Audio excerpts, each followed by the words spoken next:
공간에서 그 북미 사이에 우호적인 대화를 나눈다. 이런 것도 하나의 세계적인 명장면이 연출이 되지 않을까라고도 생각이 듭니다. 예, 도널드 트럼프 대통령의 이야기 중에 첫 번째 회담 이후 큰 성과는 관계 진전이었다라는 내용이 있거든요. 예. 아까 교수님께서 계속 이제 신뢰에 대해서 말씀을 많이 해주셨는데 이런 이야기로 짐작해 보건데 어느 정도 지도자 간의 어떤 신뢰는 좀 쌓였다라고 볼 수 있을까요? 지도자뿐만 아니라 실무진도 그렇지 않을까 싶은 생각이 드는데 제가 사실은 오바마 대통령 때 북한하고 대화를 별로 안 했어요. 그죠? 그때 윤달이 끼어있던 그때 잠시 하고는 다시 포기해버렸지 않습니까?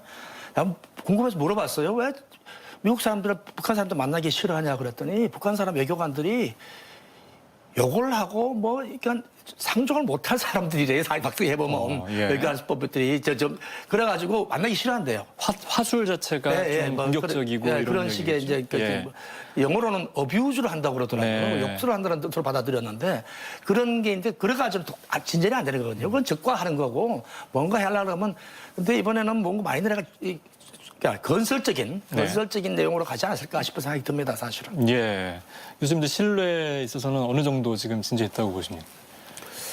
어쨌든 간에 지금 대화에 있어서 가장 중요한 것입니다.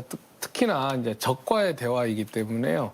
이 적과의 대화에 있어서 신뢰가 없기 때문에 깨지는 경우들이 많은데 일단은 뭐 국가 대 국가로서의 신뢰는 부족하지만요. 트럼프 대통령과 김정은 위원장 두 사람 사이의 이 우정, 이 적과의 우정에 대해서는 굉장히 강조를 지금 하고 있는 걸로 봤을 때 뭐 두 사람 사이에 상당히 많은 친서도 왔다 갔다 하면서 뭐 그 워싱턴 정가에서는 나를 보고 괴짜라고 하지만은 이게 뭐 이렇게 통 큰 결단을 하는 김정은 위원장과는 통 크게 우리가 대화를 할 만한 사람이다. 이런 인식들은 서로 하고 있는 것 같습니다. 또 이 그 외교라는 게요. 두 가지 측면에서 대화가 지속이 돼야 됩니다. 하나는 국내적인 소통하고 또 하나는 상대편 그 지도부들과의 대화인데 이 그 북미 대화라는 것은 굉장히 난이도가 높은 대화입니다. 70년간의 적대적인 관계, 또 국내적으로 트럼프 대통령이 처한 그 이 고립의 상황이라든가 또 김정은 위원장도 젊은 지도자로서 상당히 정권을 갖다가 강력하게 안정적으로 장악한 것 같지만은요.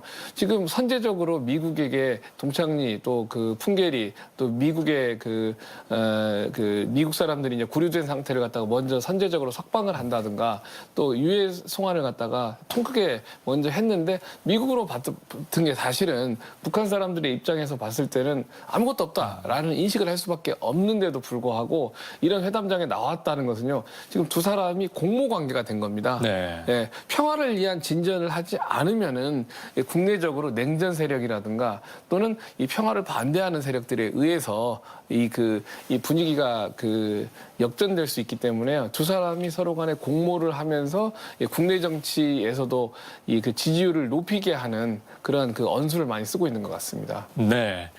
자, 오늘 이렇게 짧았지만 강렬한 어떤 만남을 가진 이제 두 지도자가 만찬을 하고 이제 내일 또 회담을 하게 됩니다. 계속해서 이제 1박 2일 동안의 일정을 이어가게 되는데 뭐 최소 5차례 정도는 만나서 대화를 이어나갈 것이다. 이런 이야기가 있습니다.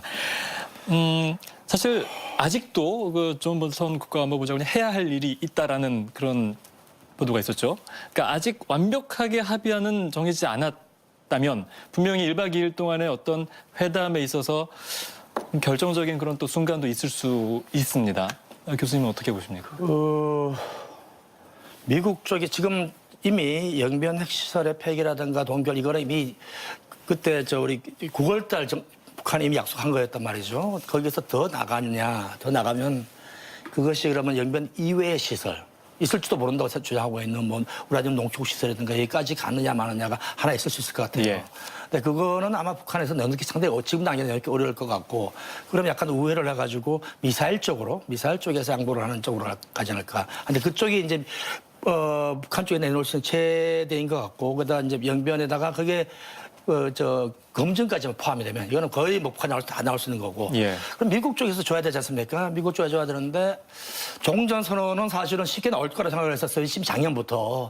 근데 나중에 북한이 그 쉬운 종전선언조차 못 해주냐라고 불평을 했으니까 아마 미국 쪽에서 종전선언에 대해서는 나오지 않을까라는 생각이 들고 그 상호 연락 사무소 설치하는 문제는 이거는 관계 개선 진전의 실전 첫 단계이기 때문에 이것도 당연히 포함이 될 거라는 생각이 들어가는데 그다음에 중요한 거는 그러면 그 제재 완화의 수준, 완화를 아까 우리 지난 시간에 좀 말씀을 나눴습니다만은 이것이 미국의 일방적인 저출혈세 나오는 거냐 아니면 그 유엔 안전보장 이사회에서의 어떤 그 결의로 나오는 것이냐.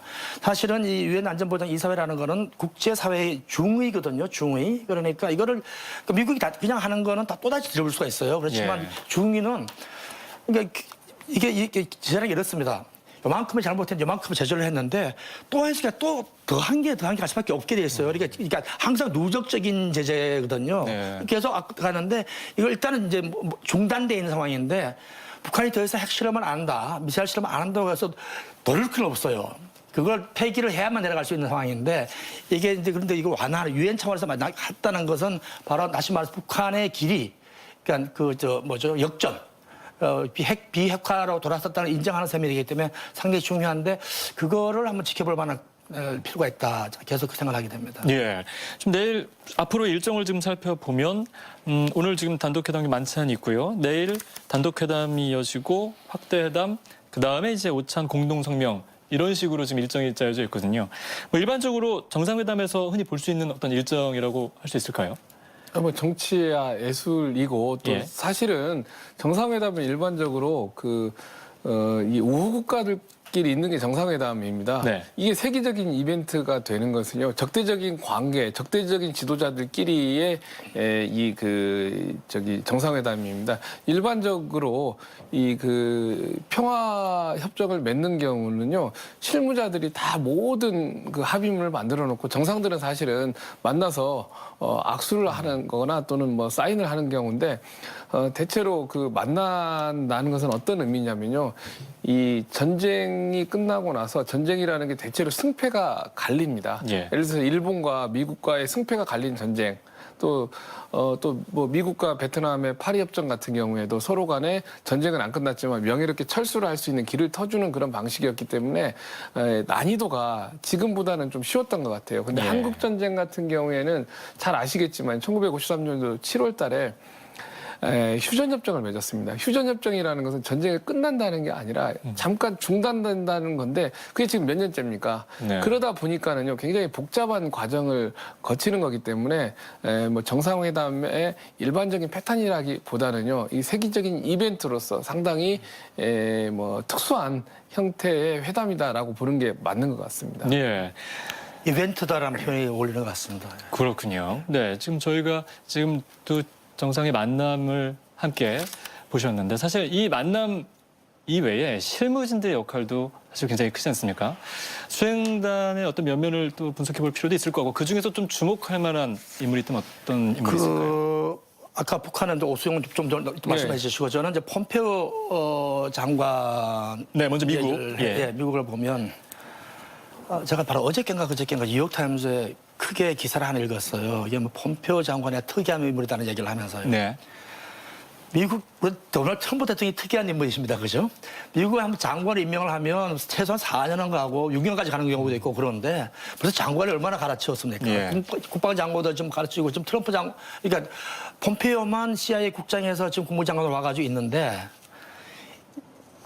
그러면서도 여전히 대통령의 신임을 받고 있단 말이죠. 그러니까 폼페오 장관은 대통령이 얼핏 보면 우리가 짐작하기 어려운 뜻을 받아들여가지고 그 외교 문제 이게 현실화 시켜 나가는 그런 재주를 가진 사람이라는 거예요. 네. 그러면서도 국내적으로 발 수 있는 사람.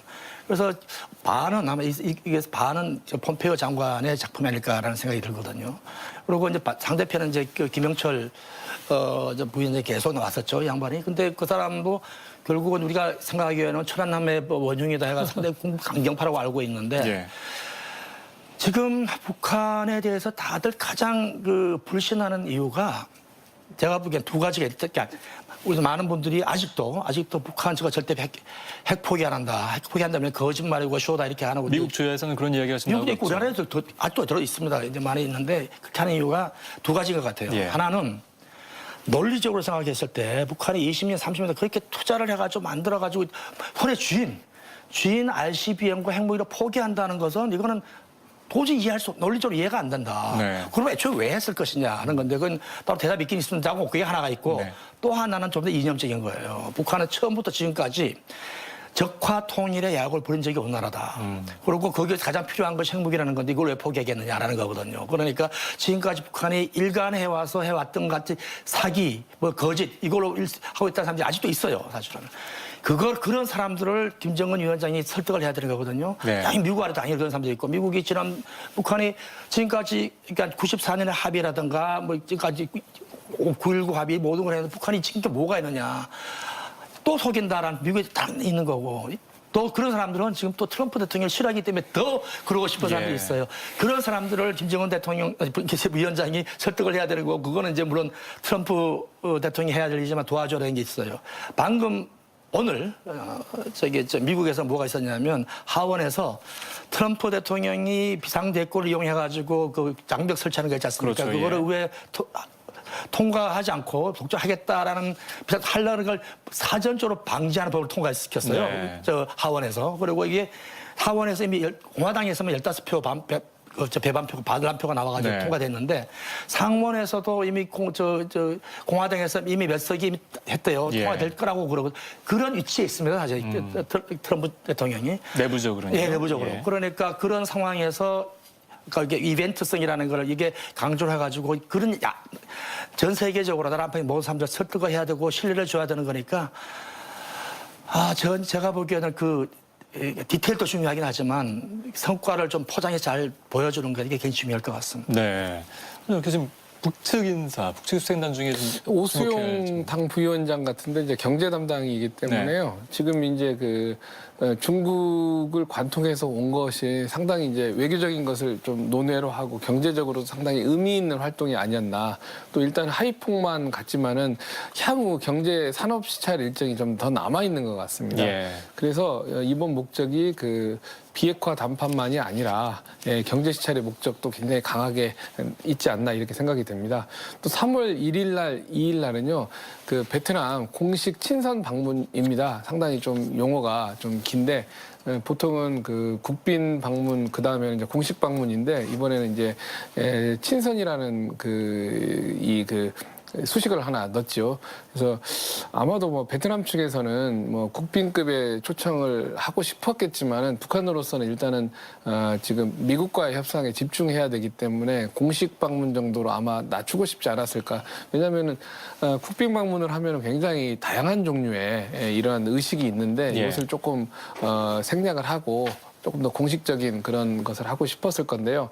베트남으로서는 잘 아시겠지만 지금 사회주의 국가가 크게 한 4나라 정도밖에 안 남아 있습니다. 네. 그나마 중국과는 뭐 관계가 많이 회복은 됐지만은 굉장히 우호적인 관계라고 보기에는 좀 어렵지 않습니까? 예. 그래서 그나마 몇 안 되는 사회주의권과의 유대감을 보이는 그런 공식 친선 방문이라는 것을 선택을 했는데요. 현송월 단장이 좀 역할을 하지 않을까. 예. 지금 보통 국빈 방문 같은 거 하면은 상호 문화교류라든가 문화 방문을 하는데요.